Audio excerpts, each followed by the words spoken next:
آپ دیکھ رہے ہیں ایران کے شہر قم کا بس ٹرمینل۔ ہم یہاں پر آئے تقریباً دن کے 12 سے 1 بجے کے درمیان، کیونکہ یہاں سے ہم نے بس پہ روانہ ہونا تھا نجف کی طرف عراق میں۔ تو دوپہر کے تقریباً کوئی 2:30 سے 3 بجے کے درمیان ہمیں بس ملی اور ہم نے اپنا سفر کربلا کی طرف روانہ کیا۔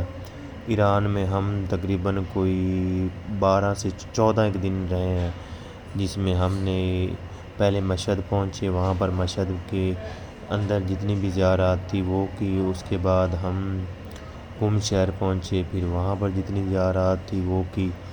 تو دوپہر کے 2 بجے ہم نکلے تھے یا 2:30 بجے کے قریب ایران کے شہر قم سے، اور رات کو ہم 1:30 سے 2 بجے کے درمیان پہنچ گئے تھے۔ ہماری چونکہ 2 بسیں تھی، تو ہماری پہلے بس ایک آ گئی تھی اور دوسری بس کو تھوڑا سا کوئی مسئلہ بن گیا تھا، کوئی اے سی کا بیلٹ وغیرہ ٹوٹ گیا تھا، تو اس کے لیے ہم 1-1.5 گھنٹہ یہاں پر آ کے ویٹ کرتے رہے۔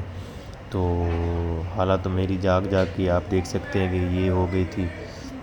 پھر تقریباً 1.5-2 گھنٹے بعد ہماری دوسری بس آئی، اور اس کے بعد ہم نے سارے قافلے نے بارڈر کراس کرنے کا جو تھا وہ ارادہ کیا، اور ہمارے سالار ہمیں لے کے بارڈر کی طرف روانہ ہوئے۔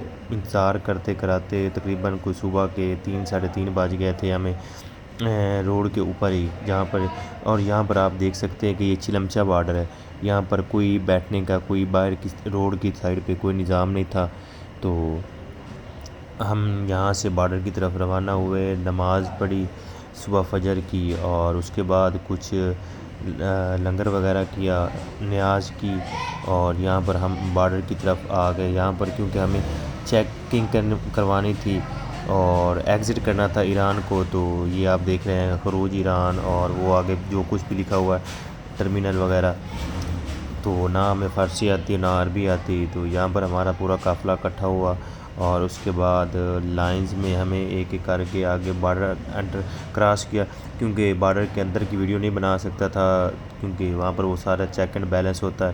تو یہ ہمارے قافلے کے کچھ دوست میرے جو کہ یہاں سے گزر رہے ہیں، تو میں نے ان کی ویڈیو بنائی۔ یہاں سے نا عراق بارڈر جو کہ ہے، مطلب ایران کا چلمچہ بارڈر سے عراق بارڈر کے درمیان کوئی 1.5 سے 2 کلومیٹر تقریباً فاصلہ ہے۔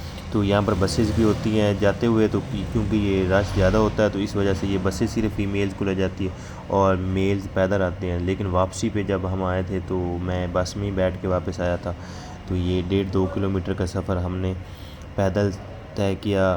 ہمارا جو سارا ساز و سامان تھا وہ ہم نے قم شہر کے اندر ہی ہم نے اپنا سارا جو کہ باقی کا ایکسٹرا سامان تھا، جن کے پاس بڑے بیگز تھے تو وہ وہیں پہ رکھے۔ کیونکہ ہم نے نجف سے کربلا پیدل سفر کرنا تھا، تو جن کے پاس بڑے بڑے بیگ تھے یا بڑا زیادہ سامان تھا تو وہ کافی زیادہ تنگ ہوتے، تو اس وجہ سے ہم نے وہ اپنا سارا جتنا بھی سامان تھا وہ وہیں پہ رکھا۔ اب دوپہر کے تقریباً ٹائم ہو چکا تھا 8-9 بجے، سوری دوپہر بول رہا ہوں، صبح کے 8-9 بجے کا ٹائم تھا جب ہم بارڈر سے آ گئے، کیونکہ یہ ایران اور عراق کے بارڈر کے درمیان جو امیگریشن کا پروسیس ہے وہ 2 سے 2.5 گھنٹے کا ہوتا ہے یا 3 گھنٹے کا۔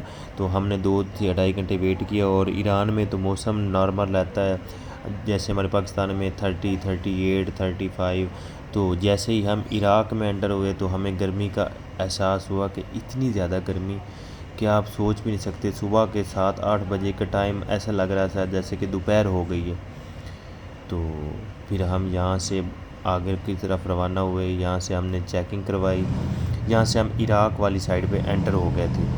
لیکن ہم عراق میں جو پاسپورٹ پہ ہمارے مہر لگنی تھی وہ یہ دیکھ سکتے ہیں کہ یہ ایسا نظام ہے، مطلب دنیا کا 3rd کلاس اگر کہوں تو یہ بالکل ٹھیک ہوگا۔ یہ آپ دیکھ رہے ہیں یہاں پر وہ مطلب آپ کے سے پاسپورٹ بھی لے لیتے ہیں، اور مطلب آپ کے پاس کوئی پروف نہیں ہے کہ آپ کہاں پہ ہیں، کون ہیں، کیا چیز ہے، کوئی ایسی ویسی بات نہیں۔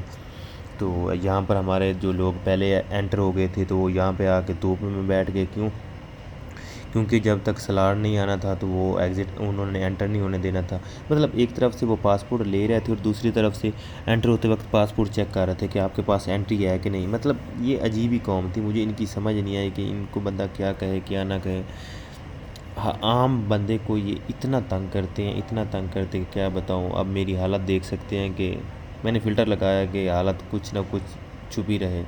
تو یہاں سے ہم نے سمیں وغیرہ لی اور اس کے بعد ہم نے نجف کی طرف روانہ ہوئے۔ دوپہر کے تقریباً 11 بج چکے تھے اور اتنی تیز گرمی، اتنی تیز ہوا چل رہی تھی اور اتنی گرم لو تھی نا کہ اس میں سے جسم کے اندر تک دھنس رہی تھی۔ کیوں ہم پیچھے نارمل ٹمپریچر میں رہ کے آ رہے تھے، اے سی ماحول میں رہ کے آ رہے تھے، ٹھنڈا ٹھنڈا ماحول تھا۔ تو اچانک سے جب اتنی زیادہ گرمی کی مطلب شدت وجود نے برداشت کرنا بھی مطلب کیا بتائیں آپ کو۔ تو سارا دن سفر کرتے کراتے ہم تقریباً شام کو پہنچے نجف شہر میں۔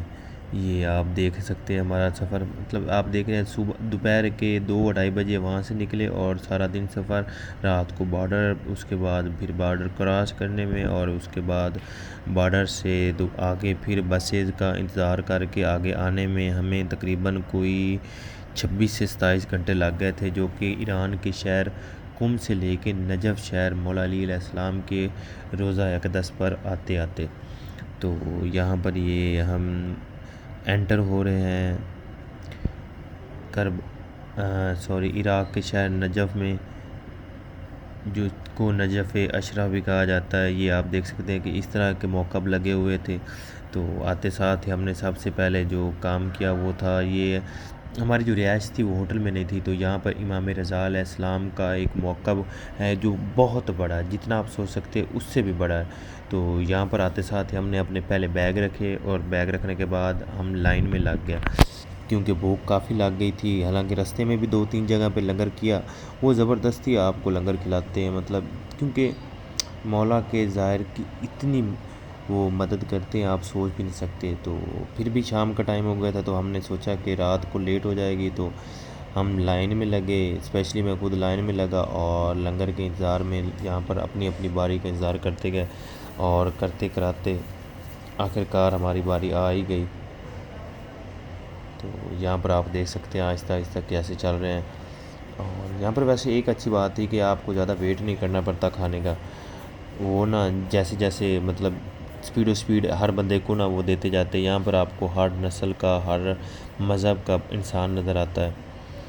یہ مطلب پاکستانی، غیر مسلم کہہ رہا ہوں، غیر کنٹری کے، ایران کے، عراق کے، لبنان، ترکی، اس کے بعد جتنے بھی اسلامک ملک کے تمام ملکوں سے، ہندو اسپیشل طور پہ آپ کو جب وہ ملتے تو آپ کو بڑا ہی اچھا لگتا۔